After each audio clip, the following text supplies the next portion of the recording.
السلام علیکم ورحمۃ اللہ وبرکاتہ۔ الحمد للہ رب العالمین والعاقبۃ للمتقین والصلاة والسلام علی رسولہ الامین وعلی آلہ وصحبہ اجمعین ومن تبعہ بإحسان الی یوم الدین، اما بعد فاعوذ باللہ من الشیطان الرجیم واتل علیہم نبأ ابنی آدم بالحق اذ قربا قربانا فتقبل من احدهما ولم يتقبل من الآخر قال لأقتلنك قال انما يتقبل الله من المتقین۔ محترم حضرات، قرآن مجید میں اللہ تبارک و تعالی نے مختلف واقعات کو بیان کیا ہے۔ ان واقعات میں ایک واقعہ جس کا تعلق حضرت آدم علیہ السلام کے دو بیٹوں سے ہے، اور اس واقعے کو اللہ نے سورہ مائدہ میں ذکر کیا۔ آدم علیہ السلام اور حوا علیہ السلام کی پیدائش کے بعد جب یہ دونوں زمین میں اتار دیے گئے تو یہاں سے انسانی نسل کو بڑھانا مقصود تھا۔ تو آدم علیہ السلام کی اولاد میں جن دو بچوں کے واقعے کو اللہ نے اس صورت میں بیان کیا سورہ مائدہ میں، قابیل اور حابیل، جو آدم علیہ السلام کے دو بیٹے تھے۔ نسل انسانی کو بڑھانا مقصود تھا، تو لہٰذا ابتدا میں حوا علیہ السلام کو اکثر جڑواں بچے ہوا کرتے تھے، جو ٹوئنس جسے آپ جڑواں کہتے ہیں، تو اکثر جڑواں بچے ہوا کرتے تھے حوا علیہ السلام کو، اور ان میں ایک لڑکا ہوتا اور دوسری لڑکی ہوتی۔ اور آدم علیہ السلام کی شریعت میں یہ حکم تھا کہ ایک ہی بطن سے، پیٹ سے پیدا ہونے والے ایک دوسرے پر حرام نکاح نہیں کر سکتے۔ پھر دوسری مرتبہ یا دوسرے بطن سے جو پیدا ہوتے ہیں تو وہ ایک دوسرے کے حق میں حلال ہوتے تھے۔ ایک بطن سے پیدا ہونے والا لڑکا دوسرے بطن سے پیدا ہونے والی لڑکی، وہ دونوں آپس میں نکاح کر سکتے ہیں، لیکن جو جڑواں بچے ایک ساتھ ہوتے وہ ایک دوسرے پہ حرام ہوتے تھے، نکاح نہیں کر سکتے۔ تو یہاں پر مسئلہ یہ پیش آیا جسے اللہ نے سورہ مائدہ میں بیان کیا، وَاتْلُ عَلَيْهِمْ نَبَأَ ابْنَيْ آدَمَ بِالْحَقِّ۔ اے نبی، آپ لوگوں کے سامنے آدم علیہ السلام کے دو بچوں کا واقعہ جو برحق ہے اسے آپ بیان کیجئے۔ اِذْ قَرَّبَا قُرْبَانًا، دونوں نے قربانی پیش کی، قابل نے بھی پیش کی، حابل نے بھی پیش کی، اور اللہ نے کہا کہ ایک کی قربانی قبول ہوئی اور دوسری کی قربانی ریجیکٹ ہو گئی، اللہ نے قبول نہیں کیا۔ واقعہ کیا تھا؟ واقعہ یہ ہے کہ قابل کے ساتھ جو لڑکی پیدا ہوئی وہ بہت خوبصورت تھی، اور حابل کے ساتھ جو پیدا ہوئی وہ اتنی زیادہ خوبصورت نہ تھی۔ تو قابل کے حق میں حابل کی بہن آئی اور حابل کے حق میں قابل کی بہن آئی، اور قابل بڑا ظالم تھا، تو قابل اپنی ہی بہن سے نکاح کرنے پر مصر تھا، ڈٹا ہوا تھا۔ اس نے آدم علیہ السلام سے کہا کہ میں اپنی ہی بہن سے نکاح کروں گا کیونکہ وہ بہت خوبصورت ہے، جبکہ حابل کی جو بہن ہے، اور خود بائبل میں لکھا ہوا ہے کہ قابل جنہیں قائن سے جو ہے یعنی تعبیر کیا گیا، بائبل میں آدم علیہ السلام کے جو بڑے بیٹے ہیں قابل، تو ان کا نام قائن ہے قاف سے، اور جو حابل ہیں ان کا نام حال ہے، اور قابل کی جو بہن ہے ان کا نام اقلیمہ ہے، اور حابل کی جو بہن ہے ان کا نام لیوزا ہے۔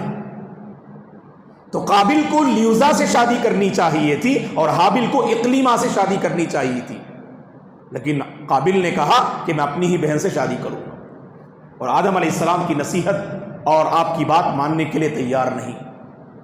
اور جب دیکھا آدم علیہ السلام نے کہ یہ ماننے کے لیے تیار نہیں، تو پھر اللہ کی طرف سے یہ فیصلہ آیا کہ دونوں اپنی قربانی پیش کریں، کہ جس کی قربانی قبول ہوگی تو گویا کہ وہ اقلیمہ یعنی قابل کی بہن سے جو ہے نکاح کر سکتے ہیں۔ تو قابل نے بھی قربانی پیش کی۔ قابل کے پاس کھیتی تھی اور پیداوار کا کچھ حصہ انہوں نے پیش کیا، اور حابل کے پاس جانور تھے تو ان میں سے ایک مینڈھا انہوں نے اس کی قربانی پیش کی۔ اب کیسے معلوم ہوگا کہ کس کی قربانی قبول ہوئی؟ تو اس وقت یہ علامت تھی کہ آسمان سے آگ آئے گی، اور آگ جس کی قربانی کو کھا جائے یا جس کی قربانی پر آگ واقع ہو، گویا کہ اس کی قربانی قبول ہوئی۔ تو حابل کی قربانی کو آسمان سے آگ آئی اور اس نے حابل کی قربانی کو جو ہے کھا لیا، اور یہاں پر قابل کی قربانی قبول نہ ہوئی۔ اللہ نے کہا فَتُقُبِّلَ مِنْ أَحَدِهِمَا وَلَمْ يُتَقَبَّلْ مِنَ الْآخَرِ۔ اب مان لینا چاہیے نا قابل کو، لیکن اس کے باوجود وہ ماننے کے لیے تیار نہ ہوا، اور زیادہ سرکشی۔ انہوں نے اپنے بھائی حابل سے کہا اگر تم میری بات ماننے کے لیے تیار نہیں لَأَقْتُلَنَّكَ، میں تمہیں قتل کر کے رہوں گا۔ تو حابل نے سمجھایا جو متقی ہوتے ہیں، جو مخلص ہوتے ہیں، اللہ انہی کی قربانی قبول کرتے ہیں۔ اللہ کن کی سنتے ہیں؟ جن کے دلوں میں تقوی ہوتا ہے، خلوص ہوتا ہے، للہیت ہوتی ہے، ایسے بندوں کی اللہ سنتے ہیں۔ اور پھر کہا آگے بڑھ کر حابل نے تم قتل کرنے کی بات کر رہے ہو، اگر تم نے مجھ پر زیادتی بھی کی نا، میں تمہیں قتل کرنے والا نہیں، اور میں تم پر کوئی ظلم و زیادتی کرنے والا نہیں۔ اور قابل اتنا ظالم تھا کہ اس نے اپنے بھائی حابل کو قتل کر دیا۔ اب قتل کرنے کے بعد ہوا یہ کہ اس حابل کی لاش کو، جسم کو کہاں چھپانا ہے، چھپانے کے لیے مختلف مقامات ڈھونڈنے لگا۔ تو اللہ تبارک و تعالیٰ نے وہاں پر تعلیم دی کہ ایک انسان انتقال ہو جائے اس کے ساتھ کیا سلوک کرنا چاہیے۔ فَبَعَثَ اللَّهُ غُرَابًا يَبْحَثُ فِي الْأَرْضِ لِيُرِيَهُ كَيْفَ يُوَارِي سَوْءَةَ أَخِيهِ۔ اللہ نے ایک کوا بھیجا، چھٹے پارے میں اللہ نے اسے ذکر کیا، اللہ نے ایک کوا بھیجا، اور کوے کو دیکھا قابل نے کہ وہ زمین میں گڑھا کھود رہا ہے، اور اس سے اس نے اندازہ لگایا کہ ہاں میں بھی اپنے بھائی کو زمین کے اندر چھپا سکتا ہوں۔ وہیں سے مردے کو زمین میں دفن کرنے کا سسٹم شروع ہوا۔ یہ فطرت ہے، یہ انسانی تاریخ کا آغاز آپ پڑھ کر دیکھ لیجئے، ابتدا ہی سے دفن کرنا ہی اصل ہے، اور جلانا اصل نہیں ہے، کیونکہ جلانے میں مردے کے ساتھ بے حرمتی ہوتی ہے، اس کے جسم کے ساتھ جو بے حرمتی والا معاملہ ہوتا ہے، اس کی عزت کا خیال نہیں رکھا جائے گا۔ اور اللہ اکبر، شریعت کی یہ تعلیم ہے کہ اپنے مردوں کو ہمیں دفن کرنا چاہیے اور جلانے کا حکم نہیں ہے۔ تو لہٰذا قابل نے اس واقعے کو دیکھ کر، کوے کو دیکھا وہ گڑھا کھود رہا تھا، اللہ نے قرآن میں کہا یا ویلتا اعجزت ان اکون مثل هذا الغراب فواری سوءة اخی۔ اس نے کہا کہ ہائے مجھ پہ افسوس، اور افسوس کس بات پہ؟ قتل پہ افسوس نہیں کیا اس نے، اگر قتل پہ افسوس کرتا اس کی توبہ قبول ہو جاتی اور وہ نیکوکاروں میں اور نیک بندوں میں شامل ہو جاتا، اسے اپنی غلطی پر احساس اور شرمندگی نہ ہوئی۔ اس نے تو کس پہ افسوس کیا؟ ارے میں اس کوے سے بھی زیادہ گیا گزرا ہوں کہ کوے کو جو علم ہے وہ علم بھی مجھے نہیں، کہ مرنے کے بعد ایک انسان کو دفن کرنا چاہیے، مجھے اس کا علم ہی نہیں ہوا۔ تو اس نے اپنے آپ پہ ملامت کیا اور افسوس کیا۔ تو بہرحال یہ واقعہ پیش آیا دوستو، اور یہ وہ واقعہ ہے جسے اللہ تبارک و تعالیٰ نے سورہ مائدہ میں بیان کیا۔ اب یہاں پر دیکھیے کہ یقیناً کوئی انسان کسی انسان کے گناہ کا بوجھ اٹھا نہیں سکتا، ہے کہ نہیں؟ وَلَا تَزِرُ وَازِرَةٌ وِزْرَ أُخْرَىٰ۔ ہر انسان نے جو غلطیاں کی ان غلطیوں کا بوجھ وہ خود اٹھائے گا، اور دوسروں کا بوجھ ہم نہیں اٹھائیں گے، یہی عام قاعدہ ہے۔ لیکن دو لوگ اس سے الگ ہیں۔ احادیث کی روشنی میں دو لوگ اس سے الگ ہیں، یہ غور سے سنیے۔ یہ کون لوگ ہیں جو دوسروں کا بوجھ بھی اٹھائیں گے؟ سب سے پہلا شخص ظالم۔ اگر اس نے اپنے اس ظلم کا جو ہے معاملہ یہاں پر پاک و صاف نہ کیا، مظلوم پر زیادتی کی اور اس کا حق اگر نہ لوٹائے، تو قیامت کے دن ظالم مظلوم کا بوجھ اٹھائے گا۔ ابو داؤد کی حدیث ہے کہ پہلے اللہ تبارک و تعالی جو ظالم کی نیکیاں ہیں وہ مظلوم کے کھاتے میں کر دیں گے، پھر بھی اگر ظلم کا کچھ حصہ باقی رہے تو مظلوم کے جو گناہ ہیں ان گناہوں کا بوجھ اللہ اس ظالم کے کندھے پہ ڈالیں گے۔ اسی لیے ظلم سے بچنا دوستو، اور یہ ظلم کا واقعہ ہے۔ تاریخ انسانی کی جب شروعات ہوئی، یعنی آدم علیہ السلام کے بچوں کی، تو دو اہم غلطیاں وہاں پر سرزد ہوئیں، ایک ظلم اور دوسرا قتل۔ اور عموماً انسان جب ظلم کرتا ہے تو وہ قاتل بنتا ہے، وہ دوسروں کے مال کو ہڑپ کرتا ہے، وہ دوسروں کے جذبات کے ساتھ کھلواڑ کرتا ہے، وہ دوسروں کی مجبوریوں کا فائدہ اٹھاتا ہے، اور ظالم اپنے اندر ہمدردی کو کھو بیٹھتا ہے۔ اسی لیے ظلم سے ہمیشہ بچنا، اور جب کہا جائے بھائی آپ ظلم کر رہے ہیں تو آپ ظلم سے بچیے۔ وَاتَّقِ دَعْوَةَ الْمَظْلُومِ فَإِنَّهُ لَيْسَ بَيْنَهُ وَبَيْنَ اللَّهِ حِجَابٌ۔ مظلوم کی ایک آہ ہماری دنیا اور آخرت برباد کر دے گی، یاد رکھو۔ اور کبھی انسان مال کے نشے میں پتہ نہیں کتنوں پہ ظلم کرتا ہے، اور بیچارے اللہ کے بعض بندے اپنی آواز بلند نہیں کر سکتے، اپنے حقوق کی اپیل نہیں کر سکتے، اور ان ظالموں کی وجہ سے وہ گھٹن والی زندگی جو ہے بسر کرتے ہیں۔ دوستو کہا کہ نہیں، مظلوم کی بد دعا سے بچنا، مظلوم کی آہ اللہ تبارک و تعالیٰ کے یہاں پر قبول ہوتی ہے، اور اس کے اور اللہ کے درمیان کوئی رکاوٹ اور کوئی پردہ نہیں ہوتا ہے۔ تو دیکھیے ظلم کا واقعہ ہے، حالانکہ حابل بڑے مظلوم تھے، وہ سمجھا رہے تھے بھائی تقوی اختیار کرو، خلوص پیدا کرو، قربانی آپ نے دی نا، قربانی قبول نہ ہوئی نا تو اللہ کا یہ فیصلہ ہے، اسے قبول کر لو۔ قبول کرنے تیار نہیں، اپنی بہن سے نکاح کرنے پر قابل مصر تھا۔ یہ ظلم، اور دوسرا یہ بہت اہم ہے جو ہمارے اس درس کے لیے، وہ کیا ہے جو اس واقعے سے جو بات ہمیں سمجھ میں آتی ہے، جس نے برائی کی شروعات کی نا، اگر وہ برائی کا سلسلہ باقی رہے تو جب تک غلطی کرنے والے اس کائنات میں باقی رہیں گے، جس غلطی کی اس نے شروعات کی، جو فاؤنڈر ہے، جو اس برائی کا بانی ہے، برابر اس کے کھاتے میں بھی وہ برائیاں لکھی جائیں گی۔ اسی لیے دوستو ہمیشہ احتیاط والی زندگی بسر کرنا، کہ ہم سے کوئی ایسی غلطی سرزد نہ ہو کہ ہم کسی برائی کی شروعات کرنے والے بن جائیں، اور لوگوں نے دیکھا اس پر عمل کرنا شروع کر لیے اور ہم رخصت ہو گئے، وہ عمل کرتے گئے، انہوں نے ایک نسل کو تیار کیا، انہوں نے ایک نسل کو تیار کیا، نسل در نسل وہ غلطی چلی آ رہی ہے، تو جو اصل فاؤنڈر ہے جس نے اس برائی کی شروعات کی، برابر اس کے کھاتے میں بھی وہ برائی لکھی جائے گی۔ من سن فی الاسلام سنتا حسنہ ومن سن فی الاسلام سنتا سیئہ، اسی کو اللہ کے نبی نے واضح فرمایا۔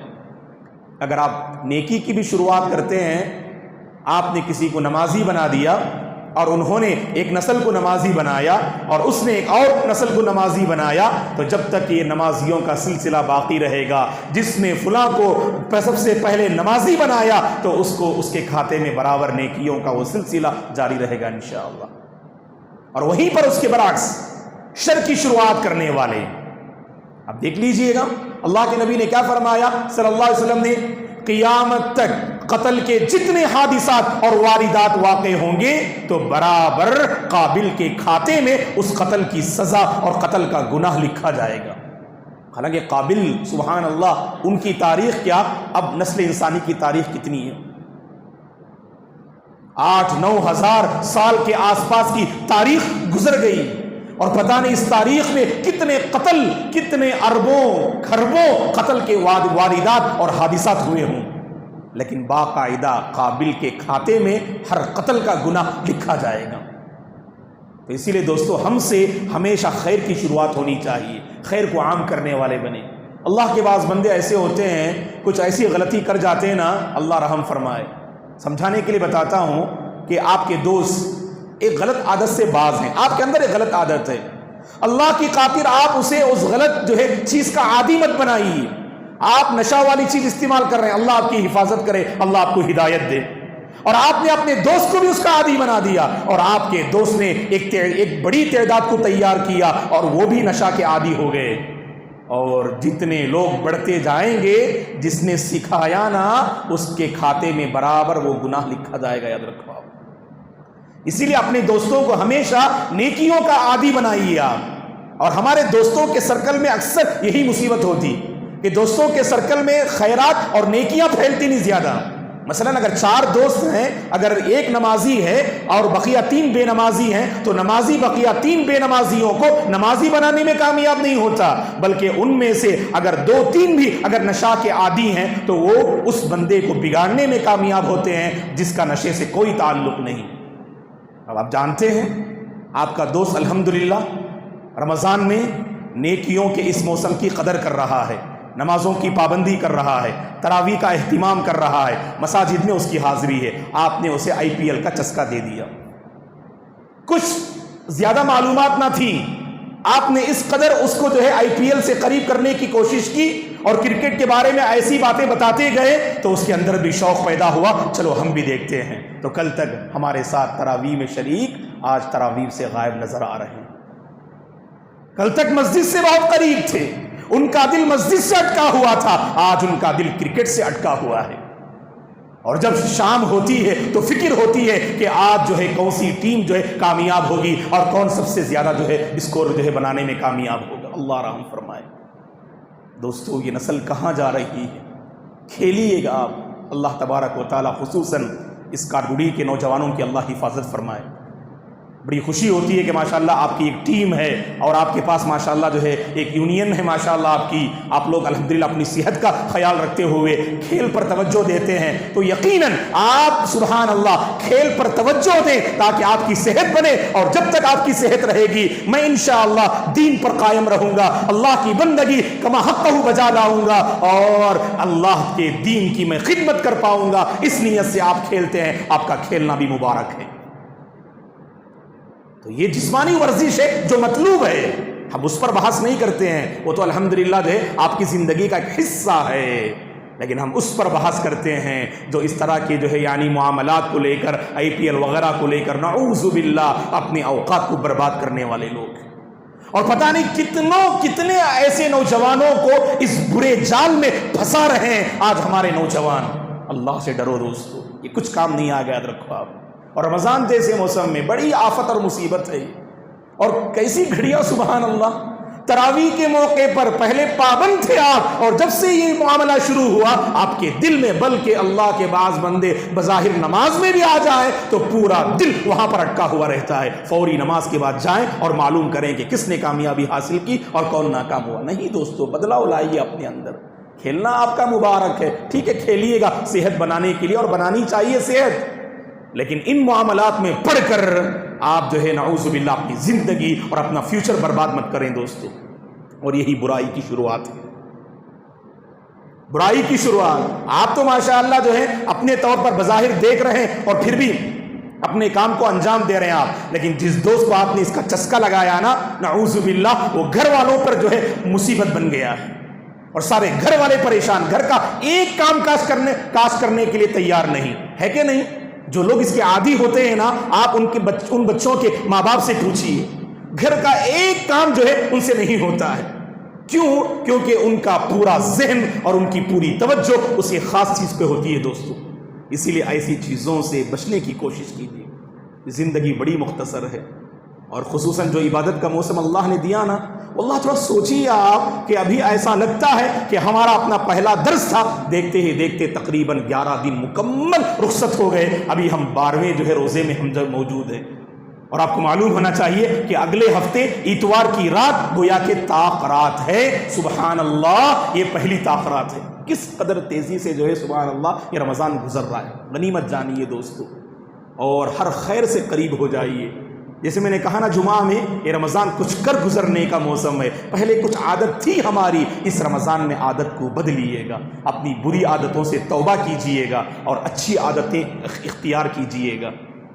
تو واللہ جو ہے اس کے ذریعے سے ہم ضرور ایک معاشرے میں بدلاؤ لا سکتے ہیں۔ اللہ سے ہماری دعا ہے اللہ تبارک و تعالی ہم سب کو ہر خیر کی شروعات کرنے اور خیر میں بڑھ چڑھ کر حصہ لینے کی توفیق عطا فرمائے، اور جہاں جہاں شر پائے جاتے ہیں اور اصحاب الشرور پائے جاتے ہیں، شر پسند احباب، اللہ تعالیٰ شر پسند احباب کو خیر کی جو ہے توفیق عطا فرمائے، اور شر پسندوں کی صحبت سے اللہ نوجوانان ملت کی حفاظت فرمائے۔ جہاں جہاں خیر ہو دل سے اسے اپنانے کی اللہ توفیق عطا فرمائے، ہر ظلم سے اپنے دامن کو پاک رکھنے کی اور بچانے کی اللہ ہم سب کو توفیق عطا فرمائے، خیر پر باقی رکھے، خیر پر اللہ خاتمہ نصیب فرمائے، آمین۔ اقول قولی ھذا واستغفر اللہ لی ولکم ولسائر المسلمین من کل ذنب فاستغفروہ انہ هو الغفور الرحیم۔ سبحانک اللہم وبحمدک اشہد ان لا الہ الا انت استغفرک واتوب الیک۔ السلام علیکم ورحمۃ اللہ وبرکاتہ۔